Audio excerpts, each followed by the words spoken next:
မြေခွေးမတစ်ကောင်ဟာကြက်ဥသုံးလုံးကိုနှွေးထွေးအောင်ဝစ်ပေးနေခဲ့တယ်။ရုတ်တရက်သူ့ရဲ့ရင်ခွင်ထဲမှာတခုခုထူးခြားသွားတာကိုခန်းစားလိုက်ရပြီးကြက်ဥသုံးလုံးစလုံးလှုပ်လာတာကိုသတိထားမိလိုက်တယ်။ဒါကိုမြင်တော့မြေခွေးမကမကြခင်ကြက်မကြီးတစ်ကောင်ထွက်လာတော့မှပဲအဲ့ဒီခါကျမှအမိရဖမ်းစားရမယ်လို့ကြံစီနေတာပေါ့။ဒါပေမဲ့သူထင်တယ်လို့ဖြစ်မလာပဲကြက်ပေါက်စလေး၃ကောင်ပဲထွက်လာခဲ့တယ်။တင်းငယ်လုံးနဲ့ကြက်ကလေးတွေကိုကြည့်ပြီးဒီလောက်အကောင်သေးတာကိုငါဘယ်လိုစားရပါမလဲလို့တွေးဝေသွားမိတယ်။ဒါပေမဲ့ကြက်ကလေးတွေမျက်လုံးပွင့်လာတဲ့အခါသူတို့ရှေ့မှာမြင်တွေ့ရတဲ့မြေခွေးမကိုပဲသူတို့ရဲ့အမေလို့မှတ်ယူလိုက်ကြတာပေါ့။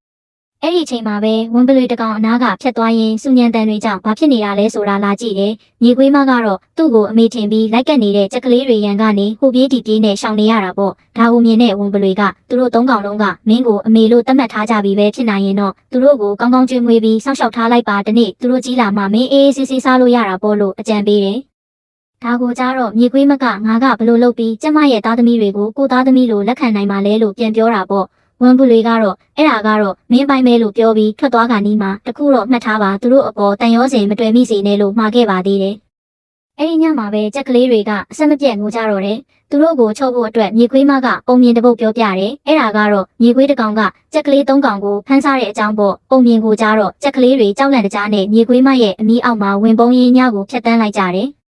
တစ်ဖက်မှာလည်းဥရေပြောက်သွားတဲ့ကျမကြီးဟာပူဆွေးတော့ကရောက်ပြီးလိုက်ရှာနေတာပေါ့ခွေးတကောင်ကသူ့စီလာပြီးဒါမင်းရဲ့ဥရေပဲဆိုပြီးဥသုံးလုံးပေးခဲ့တယ်ဒါပေမဲ့ခွေးထွက်သွားလို့တေချာကြည့်လိုက်တဲ့အခါဥရေပေါ်မှာစတစ်ကာတွေကတ်ထားတာကိုမြင်လိုက်ရတယ်ဒါဟာသူ့ဥရေမဟုတ်ပဲအရေးသွေးညံ့တာကိုလှည့်စားထားတာဆိုတာသိလိုက်ရတော့ကျမကြီးဟာဒေါသတကြီးနဲ့ခွေးနောက်ကိုလိုက်တော့တာပေါ့မြေခွေးမကတော့ကြက်ကလေးတွေနဲ့စော်ကစားလို့ရုတ်တရက်ကြက်ကလေးတွေကကြောက်လန့်တကြားနဲ့မြေခွေးမနောက်မှာပြေးပုံးကြတယ်သူတို့ရဲ့အကြောက်တရားတွေကိုပြေပြောက်စေဖို့မြေခွေးမကဝန်ပလွေကြီးလိုဟန်ဆောင်ပြီးဟင်းပြလိုက်တယ်ဒါတောင်ကြက်ကလေးတွေကကြောက်လုံးလို့ကြောက်တုံးနောက်မှာသွားပုံးနေကြတော့ပဲဝန်ပလွေပြန်ရောက်လာပြီးကလေးတွေလည်းကြီးပြီပဲခုဆိုမင်းစားလို့ရပြီလို့ပြောတော့မြေခွေးမကလည်းတကယ်ပဲကြီးပြီလားလို့တွေးမိသွားတယ်ဒါပေမဲ့ဝန်ပလွေကစားဖို့လုပ်တဲ့အခါကြက်ကလေးတွေကမြေခွေးမစီကိုအမေလို့အော်ဟစ်ပြေးကကြပြန်တယ်အတူတူရှိခဲ့တဲ့အချိန်တွေကမြေခွေးမကိုမတိစိတ်သေးကနေသူတို့ကိုကိုသားသမီးလိုချစ်မိသွားစေခဲ့ပြီလေ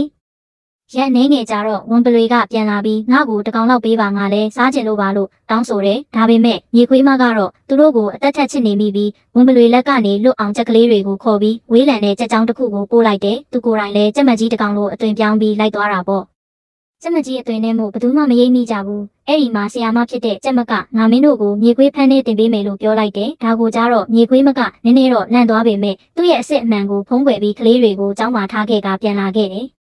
ညနေဆောင်တော့ကျမတွေအားလုံးမြေခွေးမအိမ်ရှိရောက်လာပြီးမင်းရဲ့ကလေးတွေကငါတို့ကလေးတွေကိုအတော်လေးရိုက်နှက်ထားတယ်လို့လာတိုင်ကြတယ်။အဲ့ဒီမှာတင်ကလေးတွေရဲ့အမှားကြောင့်ကျမတွေအားလုံးပေါင်းပြီးမြေခွေးမကိုဝိုင်းတိုက်ခိုက်ကြတော့တာပေါ့။ရုတ်တရက်မြေခွေးမရဲ့ဝတ်ထားတဲ့ကြက်ရီခွန်ပြဲထွက်သွားပြီးသူ့ရဲ့ပုံစံအမှန်ပေါ်သွားတယ်။ဒါကိုမြင်တော့ကျမတွေကပိုးပြီးဒေါသထွက်ကမြေခွေးမကိုဝိုင်းရိုက်ကြယုံတင်မကဒုံးပြန်တစ်စင်းမှာချီပြီးကောင်းကင်ပေါ်လှုပ်လိုက်ကြတော့တယ်။မြေခွေးမဟာကောင်းကင်ပေါ်ကနေလွင့်လာပြီးဝန်ပလွေရဲ့ရင်ခွင်ထဲကိုတဲ့တဲ့ကြီးကျသွားတယ်။အဲ့ဒီအချိန်မှာဝန်ပလွေကကြက်ကလေး၃ကောင်ကိုစားဖို့ပြင်နေချိန်ပေါ့။ကြာလာတဲ့မြေခွေးမကဝန်ပလွေကိုအမိရဖမ်းဆီးပြီးကြက်ကလေးတွေကိုဘေးကင်းရာကိုအမြန်ဆုံးထွက်ပြေးလွတ်မြောက်အောင်ကူညီပေးလိုက်ပါတော့တယ်။